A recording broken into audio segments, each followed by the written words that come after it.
가방 안엔 굳은 다짐이 the backpacker 우리는 backpackers yeah we the backpacker 내가 묻은 신발이 바래져도 backpacker 우리는 backpackers 출발은 언제나 겁없이 시작부터 맨발 내 눈에 싹 다 basic. Bayangkan dari dua sel kecil, sperma dan ovum, terbentuklah makhluk hidup yang utuh. Sebuah kehidupan baru dimulai bukan dari satu, tapi dari dua sel yang sangat istimewa.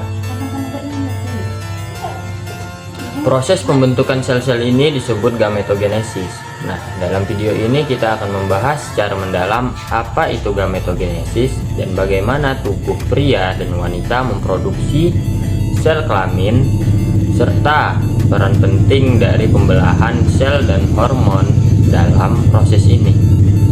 Nah, kita akan menelusuri dua jalur utama, yaitu spermagonesis pada pria dan oogenesis pada wanita. Walaupun tujuannya sama, yaitu menghasilkan sel reproduksi haloid, keduanya sangat berbeda dari segi waktu hasil dan mekanismenya. Mari kita mulai dari konsep dasarnya.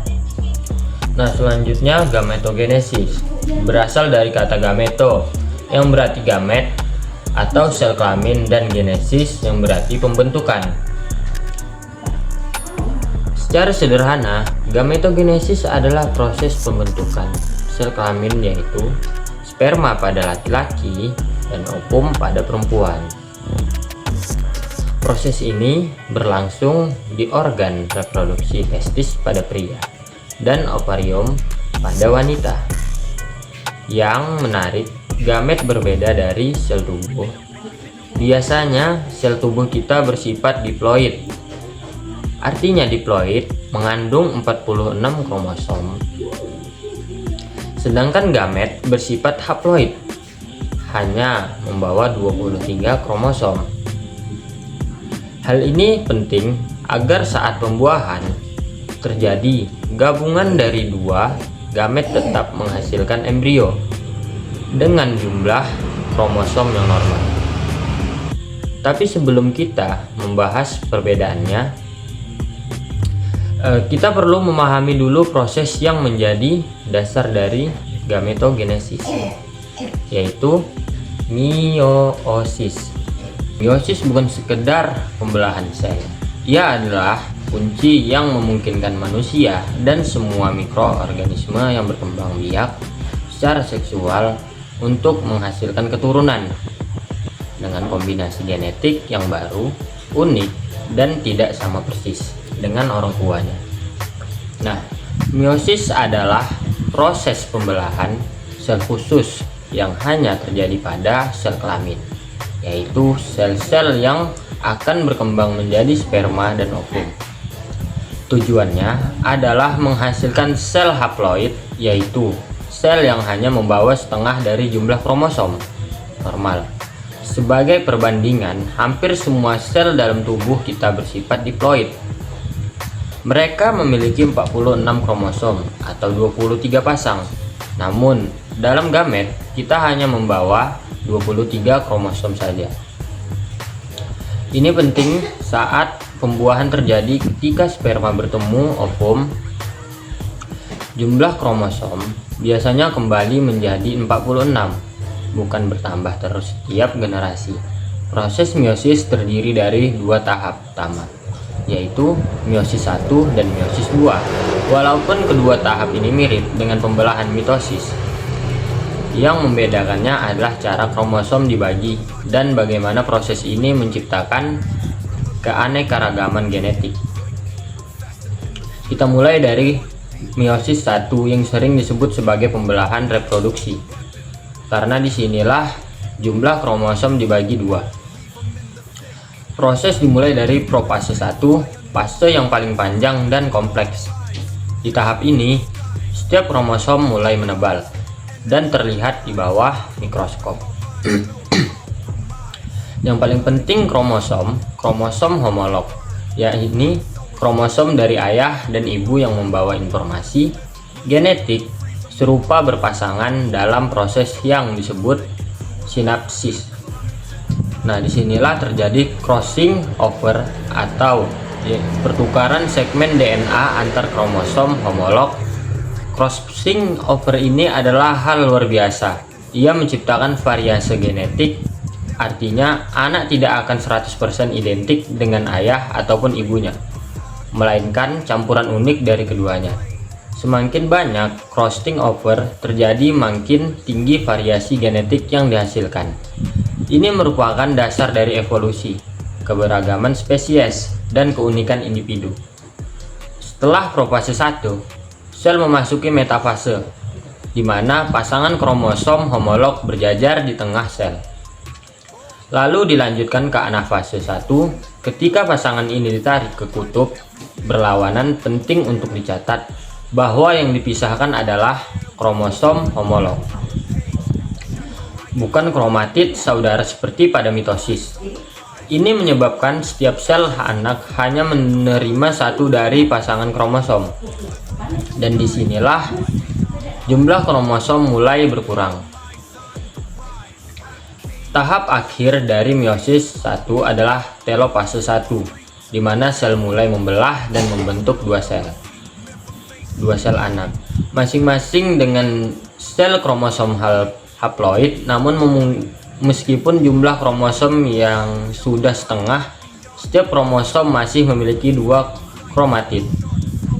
Maka pembelahan kedua dibutuhkan, yaitu meiosis 2. Meiosis 2 berjalan mirip dengan mitosis,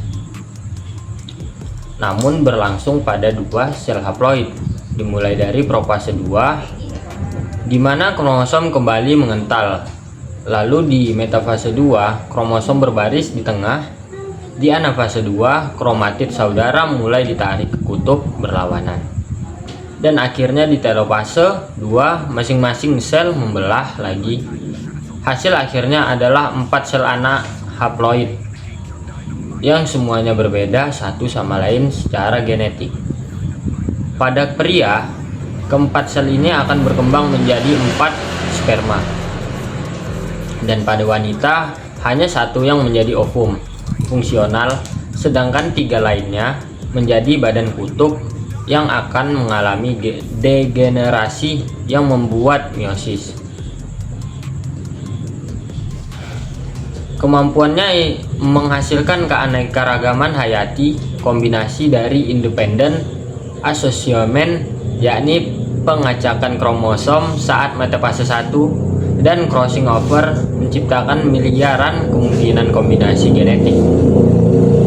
Tidak ada dua sperma atau dua ovum yang identik, dan itulah mengapa setiap manusia unik. Namun, karena kompleksnya proses ini, kesalahan dalam meiosis bisa terjadi, dan ini dapat menyebabkan kelainan genetik. Misalnya, jika kromosom tidak terbagi dengan benar, bisa terjadi kondisi yang disebut non-disjunction, di mana sel gamet mendapatkan terlalu banyak atau terlalu sedikit kromosom. Nah, salah satu contoh dari hasil non-disjunction adalah sindrom Down yang disebabkan oleh kelebihan kromosom 21. Selain itu ada juga sindrom Turner dan sindrom Klinefelter yang menyebabkan ketidakseimbangan kromosom seks. Jadi, walaupun meiosis adalah proses biologis yang alami dan terjadi sepanjang waktu dalam tubuh manusia, ia tetap menyimpan resiko, dan pemahaman kita tentang meiosis tidak hanya penting untuk memahami reproduksi, tetapi juga untuk memahami genetika, penyakit keturunan, dan bahkan perkembangan bioteknologi seperti terapi dan reproduksi buatan. Dengan kata lain, meiosis bukan hanya sebuah proses dalam bab buku biologi. Ia adalah fondasi dari keragaman manusia, kunci dari warisan genetik, dan pembuka jalan bagi banyak kemajuan di bidang medis dan bioteknologi. Tanpa meiosis, tidak akan ada variasi dalam spesies manusia. Dunia akan sangat berbeda dan mungkin sangat membosankan. Spermatogenesis adalah proses biologis yang menghasilkan sel kelamin jantan yaitu spermatozoa dan merupakan bagian penting dari gametogenesis. Pada pria, proses ini terjadi di dalam testis, khususnya pada jaringan yang disebut tubulus seminiferus. Sebuah struktur berliku-liku kecil yang jumlahnya bisa mencapai ratusan meter. Panjangnya jika direntangkan, setiap bagian dari tubulus ini menjadi tempat berlangsungnya pabrik pembuatan sperma yang berlangsung terus-menerus dari masa pubertas hingga usia lanjut. Seorang pria mulai menghasilkan sperma saat memasuki masa pubertas, sekitar usia 12 hingga 14 tahun, dan terus melakukannya hingga tua. Rata-rata pria dewasa sehat bisa menghasilkan sekitar 100 juta sperma setiap hari. Proses ini begitu produktif dan efisien karena sangat penting untuk mempertahankan kemungkinan terjadinya fertilisasi. Karena hanya satu sperma yang dibutuhkan untuk membuahi satu ovum, jika jumlah yang sangat besar ini memberi peluang keberhasilan yang sangat tinggi dalam reproduksi. Spermatogenesis terdiri dari 3 tahap utama, yaitu pembelahan meiosis dari spermatogonium, pembelahan meiosis, dan diferensiasi sel sperma atau spermatogenesis. Tahap ini berlangsung secara berurutan dan sangat teratur, dengan total sekitar 74 hari dari awal hingga sperma matang siap digunakan. Proses dimulai dengan spermatogonium, yaitu sel punca atau sel induk sperma yang berada di bagian basal tubulus seminiferus. Spermatogonium bersifat diploid, mengandung 46 kromosom. Mereka membelah secara mitosis untuk memperbanyak diri, menjaga cadangan sel induk, dan menghasilkan spermatogonium tipe B yang akan melanjutkan proses pematangan. Pembelahan ini juga penting untuk menjaga jumlah populasi spermatogonium tetap stabil hingga proses tidak terhenti seiring waktu. Spermatogonium tipe B kemudian berkembang menjadi spermatosit primer yang masih diploid dan bersiap memasuki meiosis 1. Disinilah proses menjadi semakin kompleks dan menakjubkan. Spermatosit primer menjalani meiosis 1 membagi materi genetik menjadi 2 bagian yang masing-masingnya hanya memiliki separuh jumlah kromosom. Dari proses ini terbentuk 2 spermatosit sekunder yang masing-masing bersifat haploid dengan 23 kromosom. Kemudian spermatosit sekunder ini segera memasuki meiosis 2 tanpa ada fase interkinesis seperti dalam meiosis. Dalam mitosis 2, spermatosit sekunder membelah lagi dan menghasilkan 4 spermatid haploid, masing-masing mengandung 23 kromosom tunggal.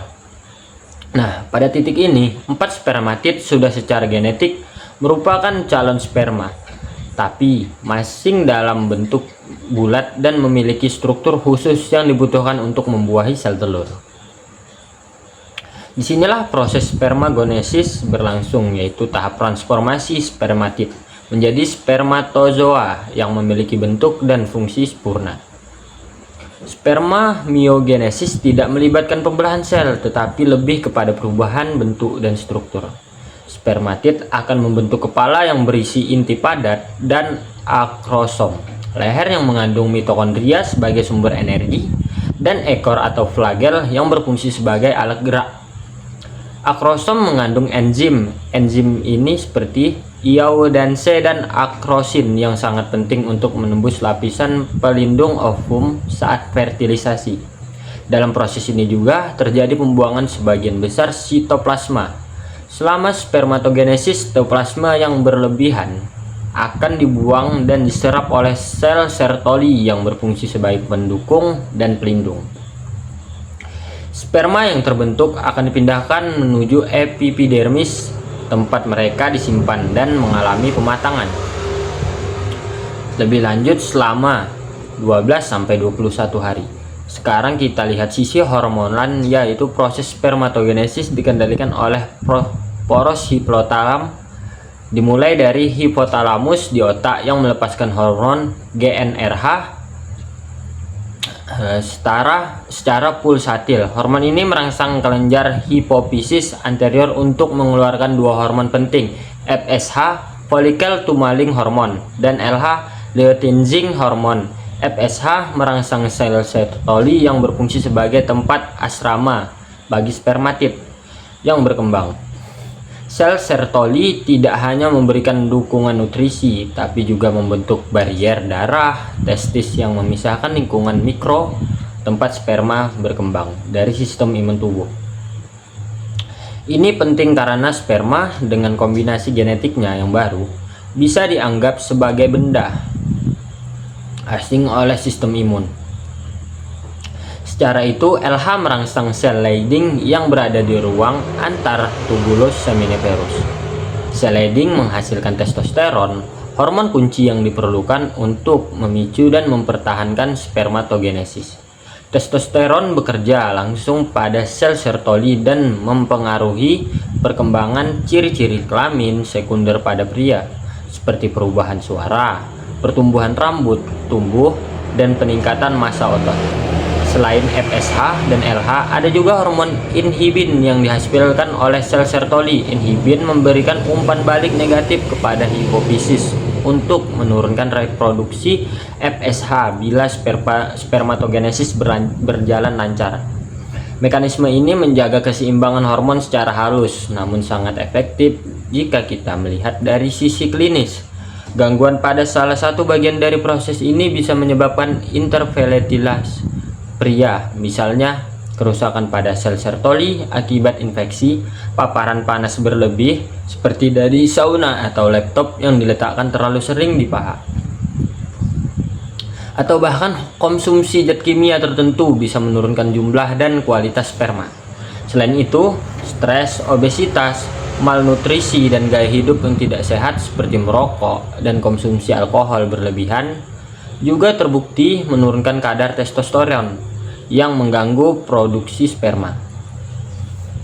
Dari sisi perkembangan, teknologi pemahaman tentang spermatogenesis telah membuka jalan bagi inovasi seperti program bayi tabung atau IVF, penyimpanan sperma untuk pasien kanker sebelum kemoterapi, hingga teknik terapi genetik untuk mengatasi interfertilitas. Bahkan pada ini para ilmuwan tengah berupaya menciptakan sperma buatan dari sel punca atau sistem sel di laboratorium, sebuah terobosan yang dapat merevolusi dunia kedokteran reproduksi di masa depan.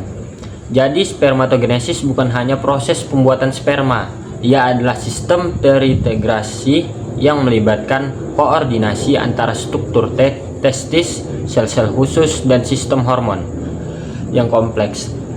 Ia mencerminkan betapa luar biasanya tubuh manusia dalam mempersiapkan satu sel yang kecil memiliki potensi luar biasa, yaitu menciptakan kehidupan baru. Selanjutnya kita masuk ke oogenesis, yang merupakan proses pembentukan dan pematangan sel kelamin betina, yaitu ovum. Proses ini terjadi di ovarium dan sangat berbeda dengan spermatogenesis, baik dari segi waktu, jumlah, maupun sifat biologisnya. Jika laki-laki terus-menerus memproduksi sperma dalam jumlah besar sejak masa pubertas, maka oogenesis bersifat terbatas dan dimulai bahkan sebelum seseorang perempuan dilahirkan. Proses ini berawal dari saat janin perempuan berusia sekitar 5 hingga 6 minggu dalam kandungan. Sel-sel perimordial germinal bermigrasi menuju bakal ovarium dan mulai berkembang menjadi oogonium, yaitu sel induk telur. Oogonium bersifat diploid dan berkembang biak melalui pembelahan mitosis. Jumlahnya meningkat drastis hingga mencapai sekitar 6 hingga 7 juta saat kehamilan memasuki trimester kedua. Namun angka ini tidak bertahan lama karena sebagian besar akan mengalami asthesia, yaitu kematian sel secara alami. Menjelang kelahiran, setiap oogonium mulai pembelahan meiosis dan berhenti pada fase profase 1. Kemudian berubah menjadi oosit primer. Ini adalah fase yang sangat panjang. Sel-sel ini biasa tertahan dalam keadaan dorman selama bertahun-tahun, bahkan puluhan tahun, hingga perempuan mencapai usia pubertas dan mulai mengalami siklus menstruasi. Saat pubertas, tubuh perempuan mulai melepaskan hormon yang mengatur siklus ovarium dan menstruasi. Setiap bulan, sekitar 15 sampai 20 oosit primer akan dipilih untuk kembali melanjutkan pembelahan.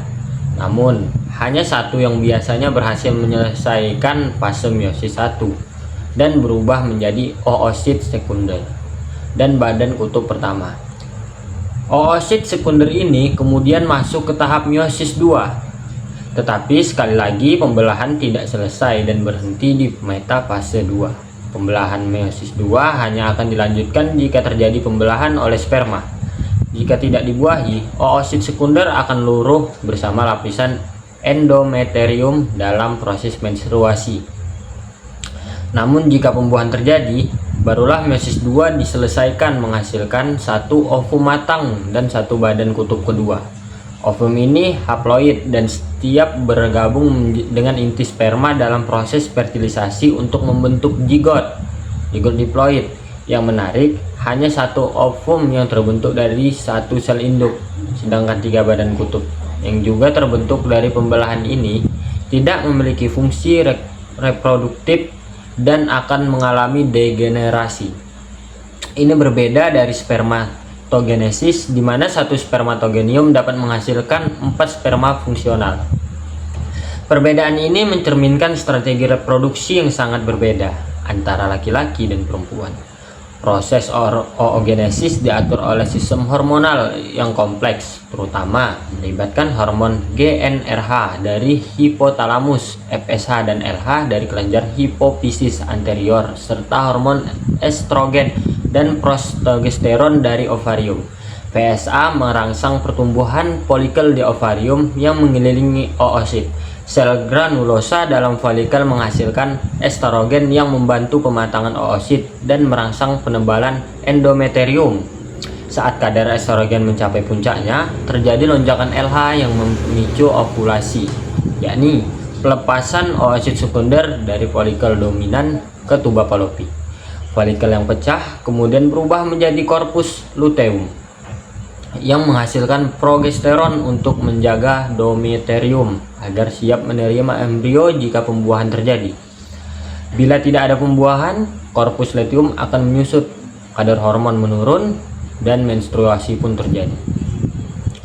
Selanjutnya, zona pellucida yang terbentuk dari sekitar oosit berfungsi sebagai pelindung dan pengatur seleksi sperma saat proses pembuahan. Hanya sperma yang membawa enzim akrosom yang cukup kuat yang dapat menembus zona ini. Setelah satu sperma berhasil masuk zona pellucida, akan berubah untuk mencegah masuknya sperma lain. Ini mencegah polispermi yang bisa menyebabkan kelainan genetik pada embrio. Selain aspek biologis, oogenesis juga penting dari sisi genetik. Proses meiosis pada oosit memungkinkan terjadinya rekombinasi genetik melalui crossing over atau profase 1. Ini menciptakan keanekaragaman genetik dalam keturunan manusia dan menjadi salah satu dasar utama evolusi serta adaptasi. Namun, oogenesis bukanlah proses yang bebas masalah. Seiring bertambahnya usia, jumlah dan kualitas oosit akan terus menurun.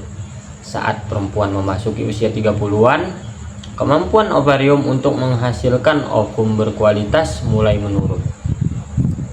Setelah usia 35 tahun, penurunan ini menjadi lebih tajam dan resiko kelainan genetik pada anak juga meningkat.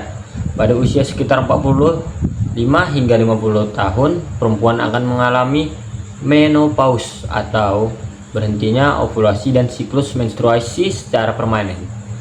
Kondisi medis seperti ini, polycystic ovary syndrome atau POCS, bisa mengganggu proses oogenesis. Dalam kondisi ini, folikel gagal berkembang dengan sempurna, sehingga oosit tidak matang atau tidak dilepaskan. Ada juga prematur ovarian failure atau kegagalan ovarium dini yang bisa menyebabkan perempuan mengalami menopause sebelum usia 40 tahun. Gangguan ini bisa bersifat genetik, hormonal, atau dipengaruhi oleh faktor lingkungan seperti stres, merokok, atau paparan bahan kimia. Dari sisi klinis, pemahaman tentang oogenesis menjadi landasan bagi berbagai teknologi reproduksi modern. Salah satunya adalah fertilisasi in vitro atau bayi tabung, di mana oosit diambil langsung dari ovarium setelah stimulasi hormon. Kemudian dibuahi di luar tubuh. Ada juga teknologi cryopreservation atau pembekuan sel telur yang memungkinkan perempuan menyimpan sel telurnya saat muda untuk digunakan nanti.